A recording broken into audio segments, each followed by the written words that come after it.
La Pologne, entre 1939 et 1945, a eu 6 millions de morts.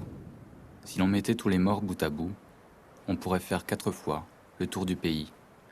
Quant aux 300 000 morts du ghetto et de l'insurrection, ils sont restés sous les décombres de Varsovie. Un dimanche de juin 1945, 2 bataillons polonais de la première armée française, Rhin et Danube, défilent dans les ruines. 2 bataillons de Polacs, des mineurs, des fils de mineurs d'origine polonaise, qui depuis 20 ans creusaient la terre de France. Ils viennent de la résistance communiste et ils sont la seule armée de l'Ouest à jamais arriver à Varsovie. Ils sont venus avec leurs armes pour être le rempart d'un nouveau monde qui appartiendrait au peuple. Et ils seront les premiers, des 45 000 mineurs, à quitter la France avec femmes et enfants pour peupler la Silésie, qui allait devenir, 4 ans avant la guerre froide, la frontière ultime du monde communiste.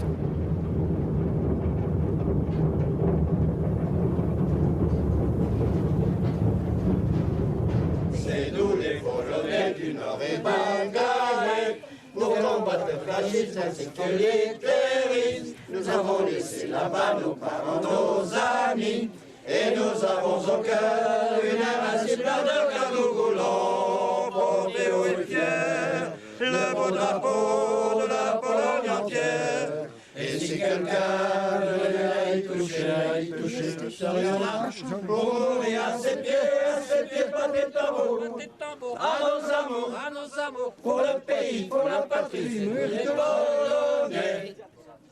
À l'époque, dans les corons de France, il y a 600 000 Polonais. À la mine, un seul mot d'ordre. Pour reconstruire la France, il faut du charbon.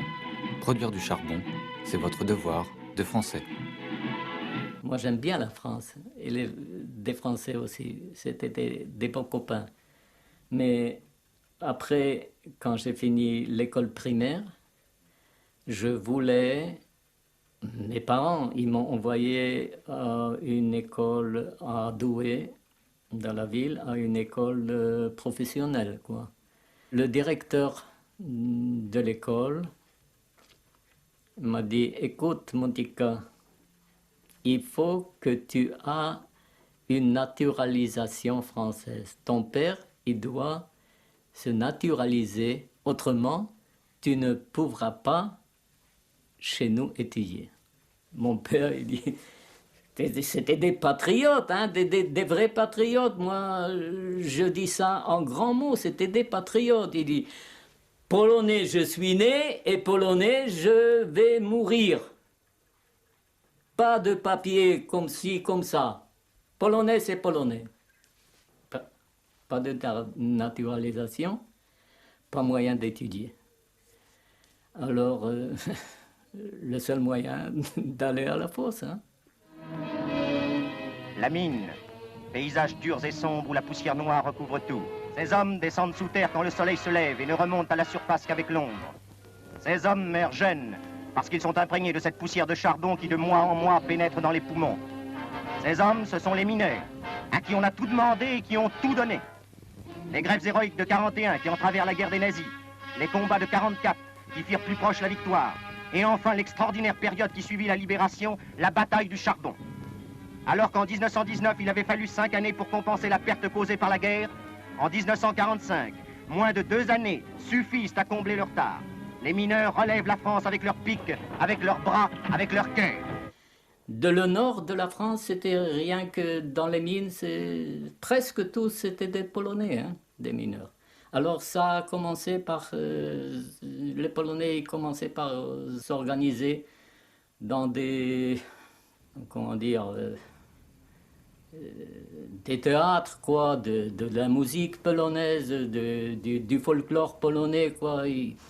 Ils ont ramené ça de leur patrie, hein. Ils ont commencé à s'organiser. Mais il fallait travailler 10-12 heures, toute la semaine, même les dimanches.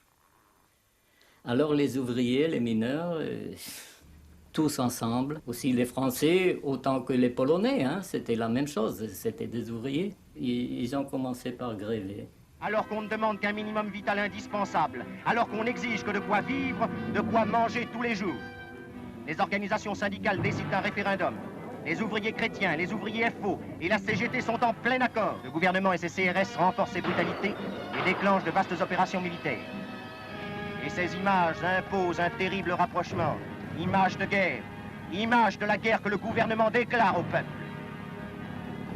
Conséquence directe du plan Marshall, le matériel et les équipements américains finissent par avoir raison des boulons, des morceaux de bois et des pierres trouvés sur place par des hommes totalement désarmés. Les CRS parviennent à envahir les mines. C'est l'occupation, comme au temps des Boches. Alors, la révolution en Russie, Lénine, les centrales électriques qui commençaient là-bas, les ouvriers, la propagande, c'était la propagande, hein, les ouvriers là-bas sont au pouvoir, et vous voyez, on peut tout. En 1945, la Pologne n'est ni tout à fait populaire, ni ouvrière. Le Parti paysan est la première force d'opposition d'un pays dirigé par un gouvernement de coalition, et la population est réticente à suivre l'exemple soviétique. Au même moment, en France, des mineurs disparaissent, on ne sait où, avec leurs familles. Dans les charbonnages, on s'inquiète. Cette fuite incontrôlée de la main-d'œuvre polonaise menace la production. Les renseignements généraux commencent à s'intéresser à ces mineurs qui s'évaporent et aux représentants du nouveau gouvernement polonais qui organisent des meetings dans les cercles de la CGT. Dans les cités, des mineurs vendent tous leurs meubles, déchirent leurs papiers d'identité et tentent l'aventure. Moi, je faisais partie de la jeunesse polonaise Grunwald et on avait souvent des réunions et il y a des gars de la Pologne qui venaient à cette réunion et qui nous incitaient à repartir. Mais ce n'était pas seulement de Pologne, il venait même pas, c'était le consulat. Le consulat, il avait ici des personnes qui se chargeaient de faire la propagande, des gens d'ici, de ceux qui soutenaient le gouvernement qui s'installait en Pologne. Et puis, naturellement, il avait ses agitateurs, ceux qui étaient dans les aussi bien à Wani qu'ailleurs, dans tout le Nord, et puis ailleurs.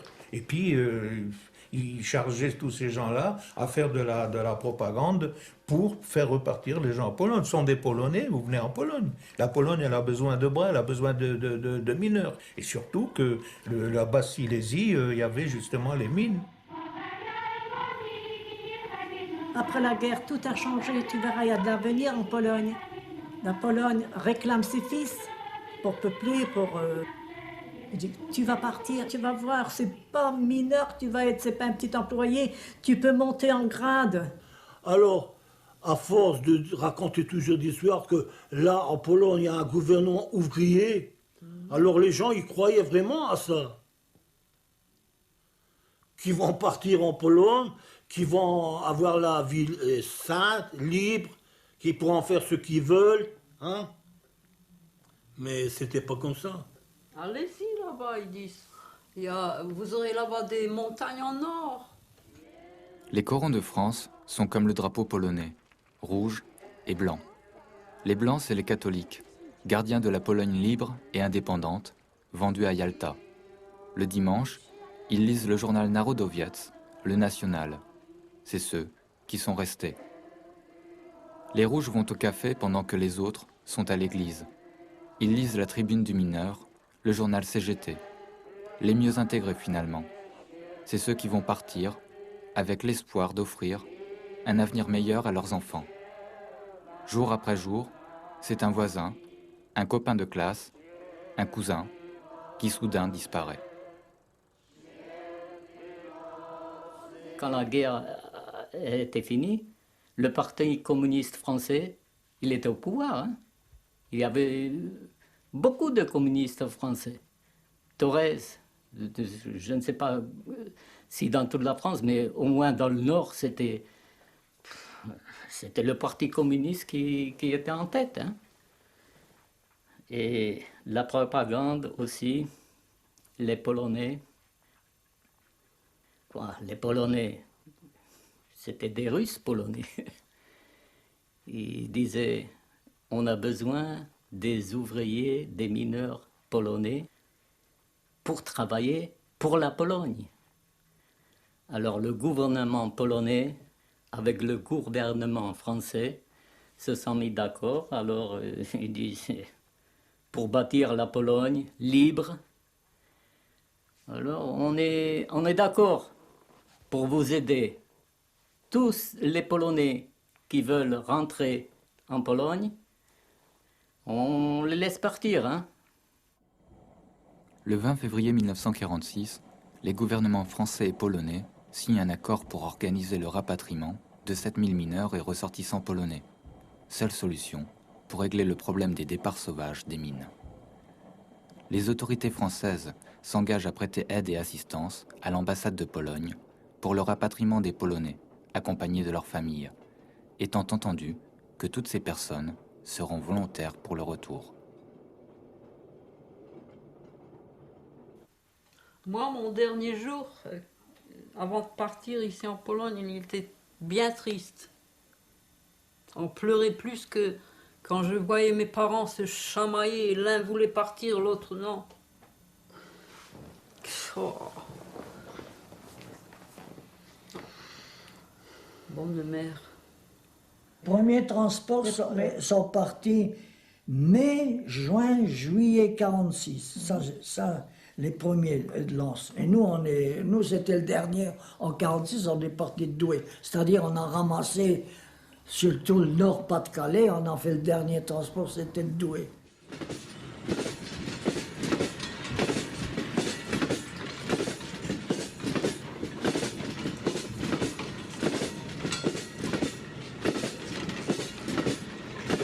Je ne sais même plus combien il y avait de personnes. Alors ça a duré une semaine le voyage. Bien sûr, c'était des wagons à bestiaux. Et toujours on se demandait, mais où va-t-on? Quelle destination? En Pologne. En Pologne, mais où? Na Śląsk. Ah.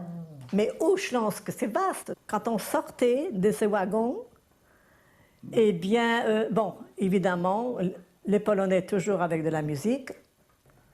Il y avait un accordéon, il y avait un clarinet. Bon, alors, quand on a fait une petite pause, évidemment, on dansait un peu.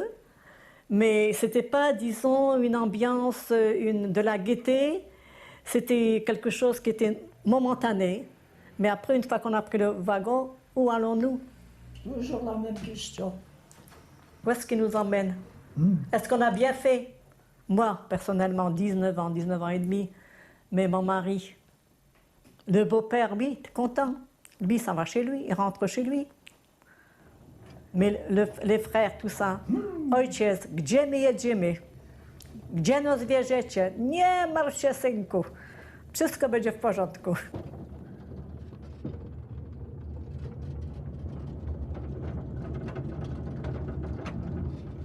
Moi, ce qui m'a impressionné, c'est quand on est arrivé enfin à Zabrze, là que tout le monde descend, que, évidemment, l'accueil de ce monsieur-là en question. Stecker. Eh bien, je m'en souviens, ces paroles, il dit « Nie zapominajcie, żeście przyjechali tu na Śląsk, a naród śląski jest pracowity, a nie wymagający. Jak dzisiaj będziecie jedli chleb o 2 skórkach, tak jutro może będziecie musieli połknąć tą skórkę. Alors déjà, nous on se regardait, qu'est-ce que ça veut dire? Qu'est-ce que ça veut dire? Śląsk wita entuzjastycznie górników polskich, którzy po latach pracy na obczyźnie wracają z Francji do kraju. Adam Kaczmarski wyemigrował do Francji w roku 1929. Obecnie wraca do kraju z żoną i 5 dzieci.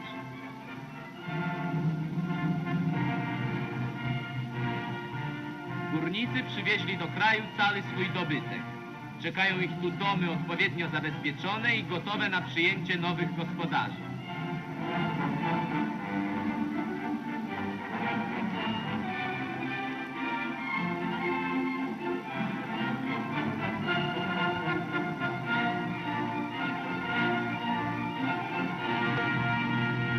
Mais on nous a fait du feu, du cœur chaud. Mais pourtant, c'était le fin août qu'on est débarqué à Zabrze. Oui. Au soir, on était chez nous, comme on dit. Mais une maison vide, hein. Moi, je n'ai pas voulu. Je dis non, on a quelques meubles, tout ça. Et puis bon, on n'a pas attendu longtemps, hein, le lendemain. Mais La grande surprise, quand on a rentré dans nos 2 petites pioles, si j'ose dire, dans le couloir, on entendait « Angé, viens ici, ne cours pas dans les couloirs ». 2 quarts 20, déjà, il y avait des rapatriés qui étaient déjà installés. Oh, ben, dis Jean, je dis ça va, tu vois. On n'est pas perdus. Et je dis ça, ceux, ils étaient avant nous, ils pourront déjà nous informer, nous guider. Tout le monde croyait que, quand ils nous racontaient quelque chose de la Pologne, ils disaient toujours ça. En Pologne, en France, il y a des Schliffki comme ça. En Pologne, il y a des Schliffki comme ça. Des citrons comme ça. En Pologne, il y a des Schliffki. Des citrons aussi comme ça. Et après, et les maisons, tu verras, c'est pas comme ici dans le courant. Les maisons sont grandes, hautes. Les rapatriés de France arrivent dans un pays de cocagne, dont on a changé les noms des villes. Waldenburg, Bautzen, Hindenburg ont disparu des cartes et de l'histoire, et laissent la place à Wałbrzych, Bytom et Zabrze. Le pays était beau et dépeuplé. Il y avait de jolies maisons blanches, vides, des grands champs, vides, et des mines prêtes à l'emploi. Les rapatriés ne devaient pas savoir que le gouvernement populaire, pour asseoir son autorité sur le pays, avait décidé d'en changer les habitants. Ziemie te, które przez długie stulecia służyć musiały imperializmowi niemieckiemu, wypadło nam zrepolonizować i odbudować gospodarczo. Trzeba z nich było przede wszystkim usunąć element niemiecki. Dziś, w 2 lata po rozpoczęciu akcji repolonizacyjnej, ostatni Niemcy opuszczają nasze ziemie odzyskane. Et c'est vrai, quand on est arrivé, on a été relogé tout de suite, on a eu des meubles. Le paysage nous paraissait très beau à côté d'ici, les terris qu'on avait quitté, la poussière noire. On arrive là-bas, tout était vert, c'était des petites montagnes, on était bien, c'était magnifique. Et puis les Allemands, ils entretenaient bien leur pays, hein. Faut dire ce qu'il est, hein. Les Allemands avaient tout juste quitté, leur maison était bien entretenue, tout était bien entretenu, hein. Mais ma mère, elle disait toujours, ja, tu dis, c'est pas ton c'est pas la Pologne, c'est l'Allemagne. Moi, je veux retourner Tégro. Et comment? Ma mère, elle ne pouvait pas voir des choses comme ça. On chassait les Allemands et on nous faisait rentrer. Dans leur maison. Et puis, en plus, à la gare, il y avait des téchants, c'est des milliers d'Allemands. Principalement, c'était tous des veufs, des personnes vieilles, parce que les jeunes étaient tous dans l'armée, on ne voyait pas. Seulement des vieux types, des veufs, des femmes, des enfants. Et ils attendaient les transports 2-3 semaines à la gare. Dużo Ślązaków wyjechało przed jeszcze frontem sowieckim, ale dużo zostało. No, potrzebowano ich mieszkań. Wszyscy mężczyźni od 18 do któregoś wieku, roku życia mają się zgłosić. Zgłosili się, ja te kolejki widziałam. Raz tam przechodziłam, mieli się zgłosić do urzędu, mieli za sobą przynieść, ja nie wiem, czy coś do zjedzenia na jeden dzień, coś takiego było. No i zostali wywiezieni na Sybir. Potem dopiero oni sami nie wiedzieli, my też nie wiedzieliśmy. Potem dowiedzieliśmy się dopiero, że zostali wywiezieni na Sybir do pracy. Tu étais avec maman? Oui. Hein? Toujours avec eux. Alors, et puis il y a une vieille silésienne, elle dit, Monsieur le boucher, il ne faut rien vendre aux Français, ils doivent crever. Alors là, le mot Crépiren. Alors là, la maman, elle s'est raidie. Quoi? Alors, elle n'a rien dit. Mais quand c'était son tour, elle dit, Monsieur le boucher, qu'est-ce que voulait dire la Oma? Nous, avec les Silésiens, on était bien. On était comme des amis. Le pire, c'était les gens qui venaient de toute Pologne là-bas. De l'Est, Przemysl, Lwów, ou bien Białystok. Et après dire, la vraie Pologne, hein, je ne peux pas dire que je la connais. Moi. Ce que je dis, c'est les Polonais qui sont venus ici. Ils étaient mal vus aussi. Quand les Polonais de France virent arriver les gens de l'Est, ils les appelèrent Rouski. On leur avait dit que ceux de l'Est étaient des rapatriés comme eux, qui fuyaient la misère et sortaient tout droit du Moyen-Âge, et qu'il fallait les éduquer. Les Français qui étaient venus par patriotisme reconstruire la Pologne ne comprirent pas pourquoi ceux de l'Est campaient sur les rails des gares et semblaient n'attendre qu'une chose, rentrer chez eux, à leur époque féodale. Les Polonais de France ne comprirent pas que ces rapatriés-là avaient été déplacés de force et que pour mettre fin à la guerre à l'Est, on vidait les régions, méthode qui depuis quelques années faisait ses preuves. Les rapatriés de France ne devaient jamais savoir qu'avec les gens de l'Est, ils allaient rater la meilleure occasion de découvrir la Pologne.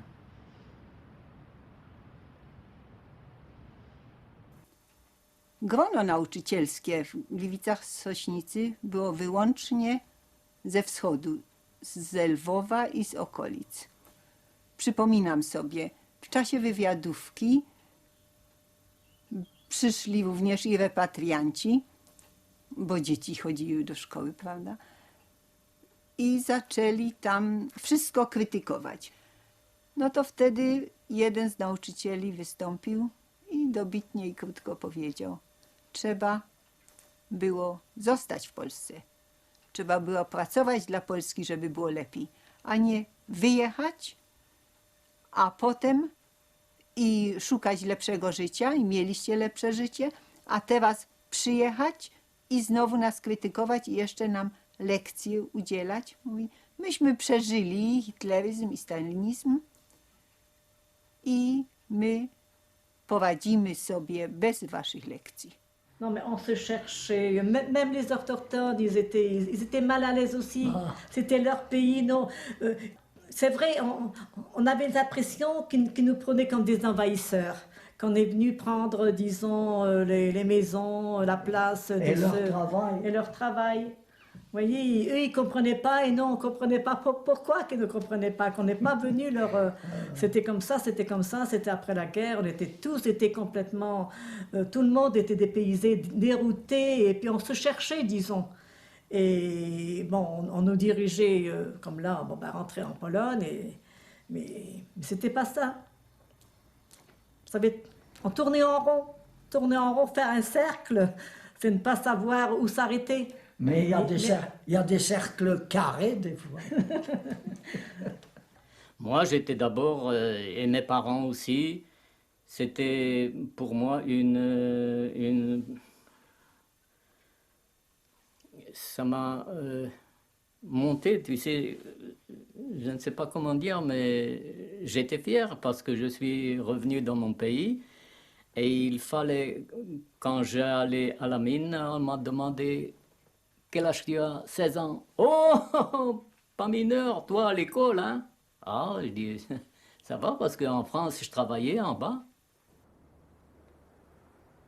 Les Polonais de Pologne et les rapatriés de France n'ont pas eu la même école, et ils n'ont pas eu la même histoire. En Pologne, on disait, la patrie, c'est des champs et des cimetières. Les rapatriés avaient leurs cimetières dans les corons, et leurs champs s'appelaient des fosses. Pour les Polonais, les champs étaient devenus des cimetières, et il y en avait tellement qu'ils se sont tus. Et puis, on a reconstruit. Mieszkańcy Warszawy przystąpili do ochotniczej pracy w tradycyjnym miesiącu Warszawy we wrześniu. Po warszawsku z fasonem i humorem.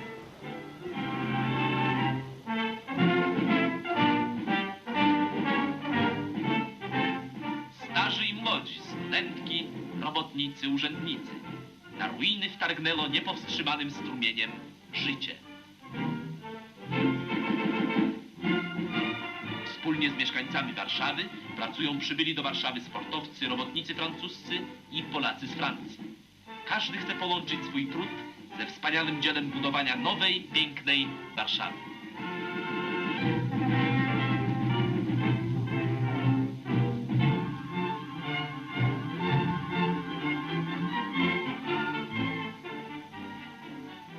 Mais la France, On n'oubliait pas. Si on pouvait écouter un peu de musique de la France, des nouvelles, et alors les lettres venant de France, écoutez, elles étaient lues et relues, et les amis de mes amis, Mamami Topisawa, Mamami Topisawa, et puis. Quand on est venu ici en Pologne, on n'était pas vu comme Polonais, seulement comme Français. On nous reconnaissait tout de suite. Pourquoi? En principe, on avait toujours pas de cravate, les cols décolletés et puis un cache-nez. À ça, on nous reconnaissait tout de suite aussi. Tous les types de France, on se racontait, on faisait des balles, on s'amusait. Alors, la France, elle était avec nous ici encore, hein. Parce qu'on faisait tout ce qu'il y avait en France, on faisait ici en Pologne.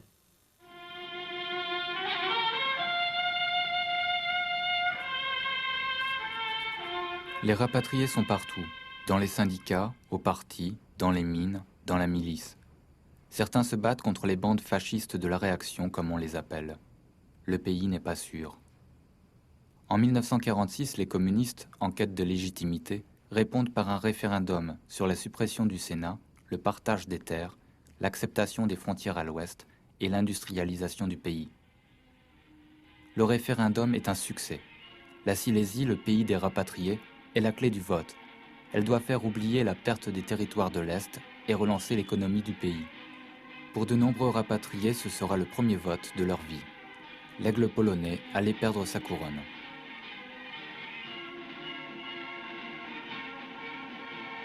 Disait à Mineur qu'il y aura des gouvernements comme avant-guerre, qu'ils vont mendier, qu'ils n'auront pas de maison, ils n'auront pas de pain, ils n'auront pas de quoi manger. Personne n'était d'accord pour ça. Personne. Moi, j'ai pris part à ce référendum et presque tous les rapatriés ont pris part à ce référendum car c'était non seulement des gens de confiance, mais qui avaient foi à ce qui se développe en Pologne. On dit que c'était un référendum tout à fait faux. Ce n'est pas vrai, ce n'est pas vrai. Si on disait 3 fois oui, c'était 3 fois oui pour des raisons tout à fait normales. Tout à fait normales. Si on disait non à une question, c'est-à-dire qu'on n'était pas polonais. Les questions étaient posées de cette façon qu'on ne pouvait pas dire non. On ne pouvait pas dire non. Le parti menait le peuple polonais, la Pologne, vers le socialisme. Qu'est-ce que c'était?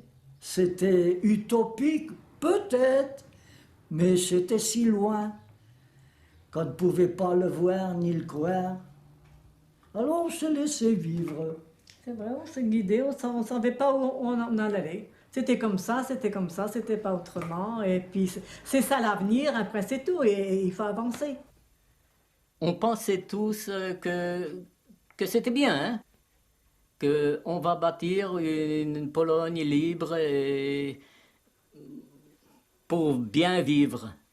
Mais l'Assemblée nationale, c'était des mannequins ouvriers, quelques ouvriers, et le reste, c'était ceux qui pouvaient le plus, c'était des gens de l'Est.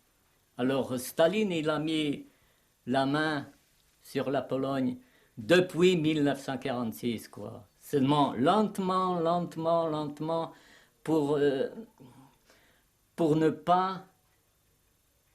ça veut dire pour ne pas faire une révolution, parce que les mineurs qui sont venus ici repatriés de France, s'ils verraient déjà au même moment que c'est pas ça, alors ils feraient quelque chose, mais lentement, on leur disait travaille, et puis tu vas... W Polsce Ludowej wzrastają zastępy nowych bohaterów. Bohaterów odbudowy, bohaterów pracy. Górnik Wincenty Pstrowski, który osiągnął 280% wykonania normy, wezwał swych kolegów do współzawodnictwa. Pobić rekord Pstrowskiego, rzecz niełatwa, a przecież wielu górników odpowiedziało na jego apel. Węgiel, czarne złoto. Więcej węgla to więcej dewiz, to więcej maszyn, to szybsza odbudowa kraju. Pstrowski, lui, c'est lui qui a jeté hasło, qui fera plus que moi. Hein? Lui, il faisait des nombres de 350, 300, quelque chose comme ça. Et mon beau-frère, il a pris l'appel et on a dit qu'on va faire plus que lui. Et puis, on a fait plus que lui. Les gens ne nous appréciaient pas, parce qu'on disait toujours « Ludzie są psujecie normy ». J'étais Stakhanoviec. C'est pas pour le parti que je faisais ça. C'est pourquoi? Pour pouvoir gagner plus d'argent. Et avoir une espérance qu'on vivra mieux. Mais ça n'était pas réussi, parce qu'on n'a jamais bien vu, seulement beaucoup travaillé. On ne nous aimait pas. On disait, pas sauver chez François et tout chez Raleigh. On ne pouvait pas se sentir. Pas sauver chez tout François et chez Raleigh. Parce qu'à vrai dire, il y avait beaucoup de gens du régime communiste qui sont venus. Hein? Et principalement, ceux qui étaient dans l'armée là-bas, Rhin et Danube, qui sont venus ici en Pologne, ils sont partis dans l'UB ou bien dans l'armée. Et quand j'ai entendu dire, c'était pas des bons gens, c'était comme les Russes. Peut-être pour ça qu'on nous aimait pas. Qu'une partie des gens venus de France étaient des bourreaux, comme on peut dire aussi. Parce qu'ils se sont adaptés à tout que le régime voulait. Et si on disait, c'est comme ça, François, t'es noubiok François. Ouais, toujours comme ça. Comme ça on disait. Ouais, beaucoup. T'es militante, François. Toujours on disait ça.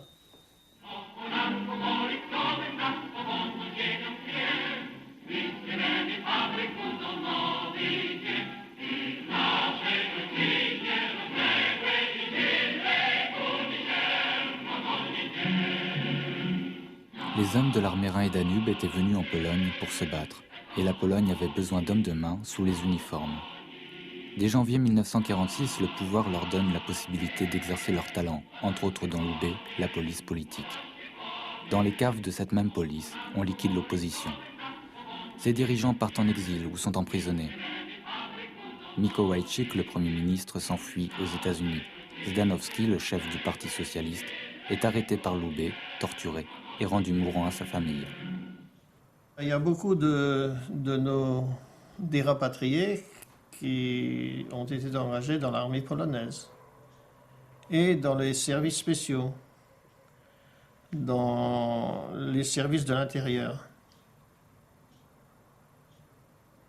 Pourquoi? Parce que c'était des ouvriers, c'était des types qui étaient comptés comme des types de gauche, quoi.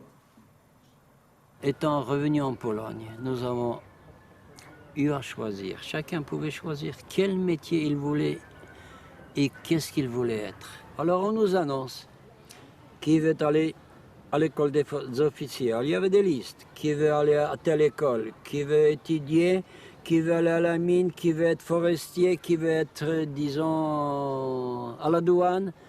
On avait le droit de choisir le métier qu'on voulait ou le métier qu'on envisageait.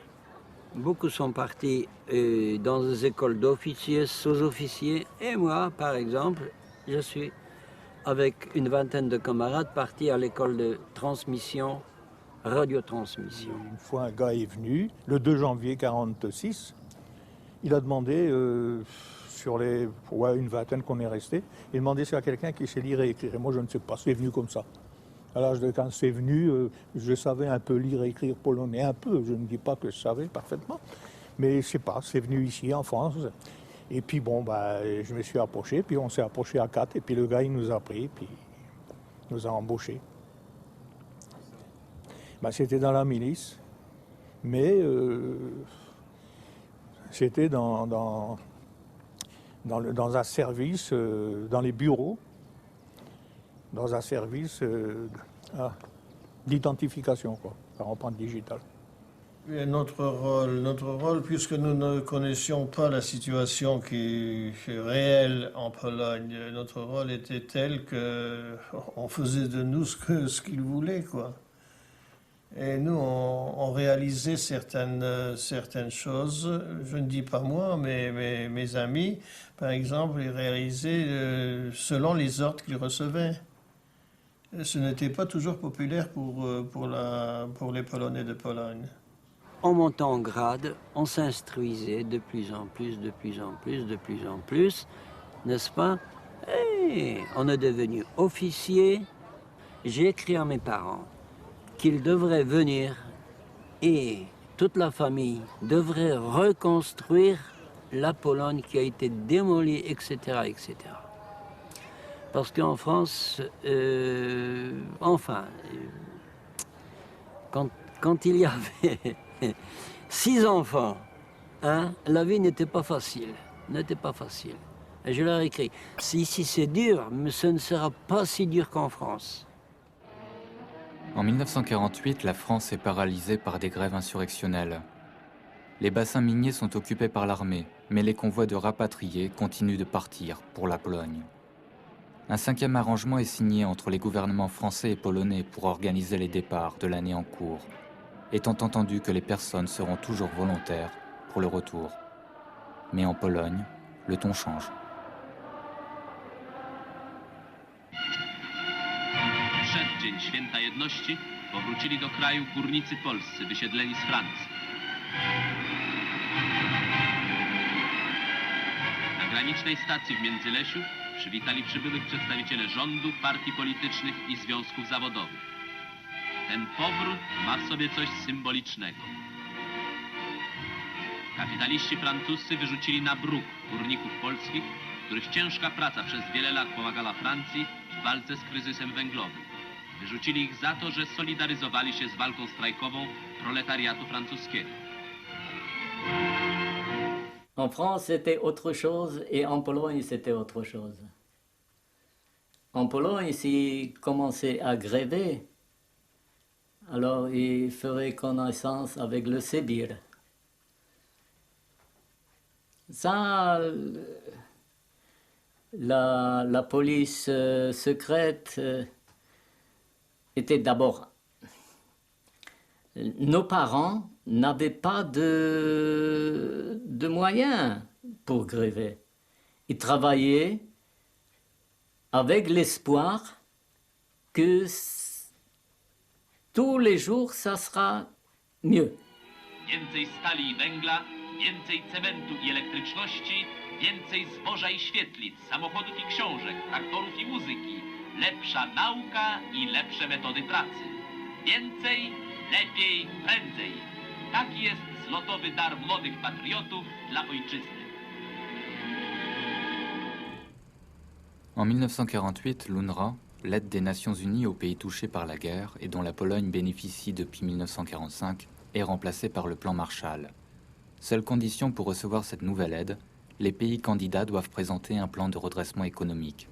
Mais à l'Est, on ne redresse plus, on dépasse les normes, les plans, la production. La Pologne refuse le plan Marshall. La France accepte et se sépare de ses ministres communistes. Les deux pays se retrouvent désormais dans deux camps adverses et les rapatriés entre deux feux. Et puis à partir de ces années, années-là, aussi bien, on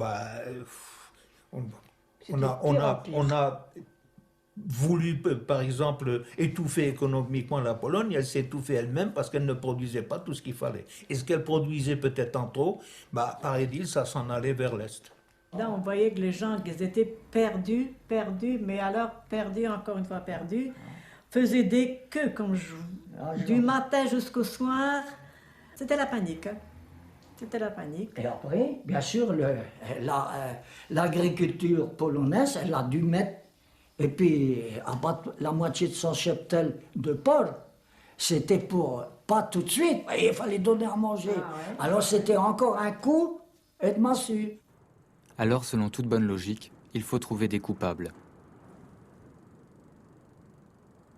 Si l'économie socialiste ne fonctionne pas sans l'aide des Nations Unies, c'est que quelque part dans l'ombre agissent des saboteurs, des éléments réactionnaires vendus à l'Ouest. Certains rapatriés de France avaient toutes les prédispositions pour jouer ce rôle. La politique et les politiques, c'est des menteurs. C'est des mensonges qui parlaient. Alors, quand en 1949, en 1950, ça a commencé à changer. Le prétexte manquait. André Robineau, un Français, fils d'un conseiller de l'ambassade de France, eut le malheur de regarder passer les bateaux sur la mer Baltique, ce qui était strictement interdit. Arrêté, on le retrouve dans un procès truqué, inculpé d'être à la tête d'un gigantesque réseau d'espionnage tenu par les rapatriés. Robineau, Druet, un autre Français et 3 rapatriés avouent. Pour toucher un plus large public, les Polonais sortent une version française du procès. Robineau plaide coupable. Il avoue avoir recueilli des renseignements pendant 2 ans et organisé un réseau d'espionnage dont il est devenu le chef. Druet était chargé d'être en contact avec les bandes terroristes et s'offrait à les fournir en armes. Klimczak, ancien agent du 2e bureau polonais d'avant-guerre, auxiliaire de la Gestapo, continua tout naturellement son métier avec ses nouveaux maîtres français. Pielaski doit avouer qu'il a liquidé et torturé des militants ouvriers dans les régions libérées de la Pologne. Comme Raktan, qui pendant 5 ans fut portier dans une maison de rendez-vous à Paris, il avoue avoir fourni contre rémunération des renseignements militaires et industriels à Robineau et au vice-consul Bardet.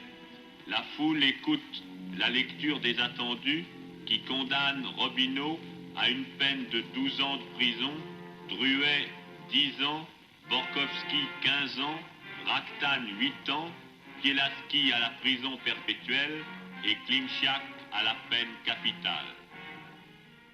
Moi, j'étais officier de l'état-major général. Il y a eu des arrestations dans notre milieu, telles que l'arrestation de mon chef, celui qui était mon chef dans la résistance française. Ensuite, il était mon chef dans l'armée. Moi, j'ai senti qu'on allait m'arrêter moi aussi. C'est pour cela que ma femme peut le dire. La maison, je l'ai contrôlée de bas en haut plusieurs fois pour me débarrasser des choses qui pouvaient me compromettre. On sentait que il nous regardait sur les mains.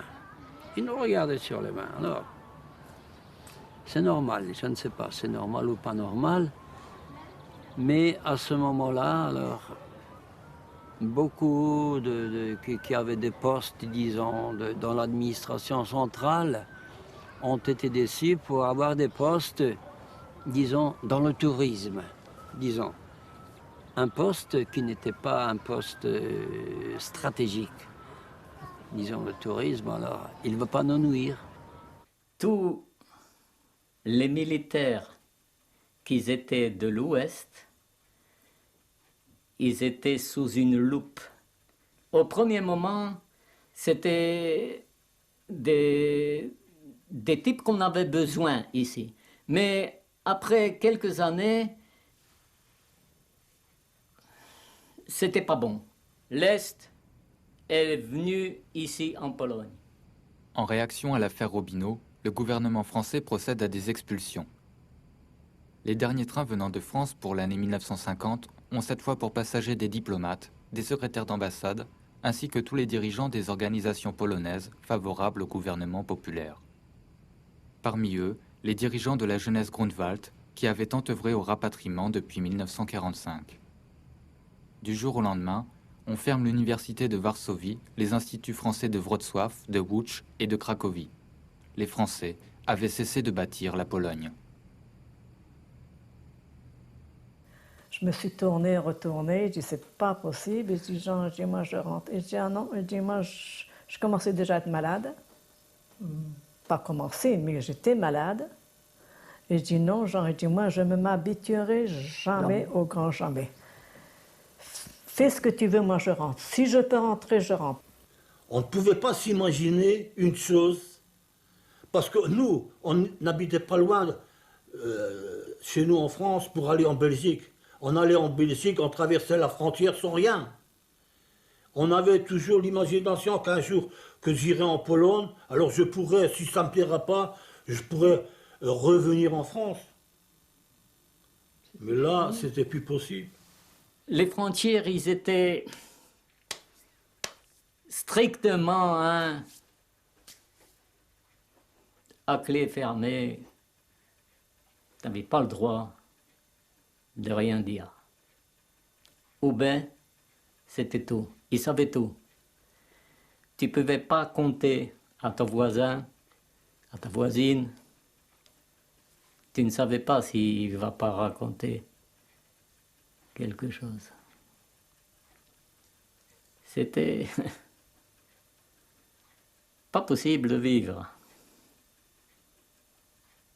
Alors moi, quand j'ai vu que j'ai pas d'espoir dans l'armée, je suis revenu ici, dans la maison de mes parents, et j'ai commencé à travailler dans le civil. D'abord, j'ai essayé de travailler dans la mairie. Mais j'avais moins, on me payait moins que ma femme apportait comme institutrice de l'école. Alors j'avais déjà 2 enfants. Et il dit, ouais, t'es quand même un homme, hein? T'es pas grand, mais t'es un homme. Il faut que tu travailles pour apporter plus que ta femme. Alors je suis parti, où? À la mine. En 1953, avec la mort de Staline, des changements s'annoncent. En Hongrie, le Premier ministre Nagy lance un processus de réforme démocratique. La Pologne suit de près l'exemple hongrois. Les étudiants de Varsovie fondent un premier journal indépendant, mais personne ne remet encore en cause le système. En 1956, le processus s'accélère. Le 28 juin, la ville de Poznań est en état d'insurrection. En octobre, les chars soviétiques roulent vers Varsovie. À la veille de l'insurrection hongroise, Gomułka, le nouvel homme fort de la Pologne, rencontre Khrouchtchev. Il promet allégeance aux Russes et la liberté à son peuple. Les chars soviétiques se dirigent vers Budapest, oubliant Varsovie.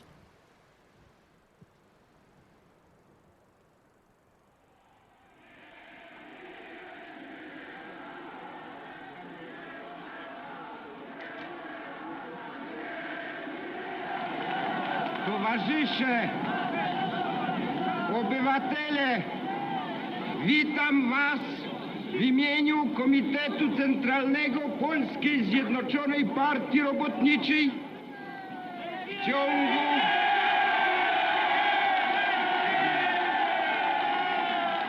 w ciągu ubiegłych lat nagromadziło się w życiu Polski wiele zła, wiele nieprawości i bolesnych rozczarowań. Idee socjalizmu, przeniknięte duchem wolności człowieka i poszanowania praw obywatela, w praktyce ulegały głębokim wypaczeniom. Słowa nie znajdowały pokrycia w rzeczywistości. Wierzę, towarzysze i obywatele, głęboko, że te lata minęły bezpowrotnie w przeszłość. C'était un jour à Varsovie, en octobre. Il devait commencer à faire froid, mais dans tous les esprits, c'était le premier dégel. Le premier secrétaire du parti, Gomułka, venait d'effacer d'un discours les 10 premières années de socialisme en Pologne, les 10 années qui appartenaient aux rapatriés de France. Ce qu'on avait fait venir pour être le rempart de la classe ouvrière était devenu inutile.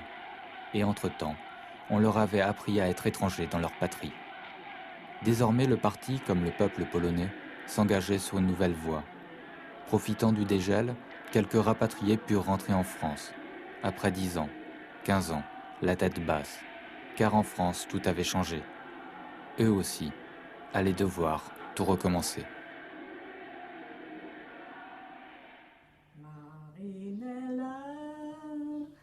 Reste encore dans mes bras, avec toi je veux jusqu'au jour danser cette rumba d'amour, au rythme tout, nous irons n'importe où, Marinella, Blotti contre mon épaule, tandis que nos mains se frôlent, je vois tes yeux qui m'enjôlent d'un regard plein de douceur. Et qu'un autre ne comporte, je ne connais rien au monde de meilleur. Marinella, reste encore dans mes bras. Avec toi je veux jusqu'au jour danser cette rumba d'amour.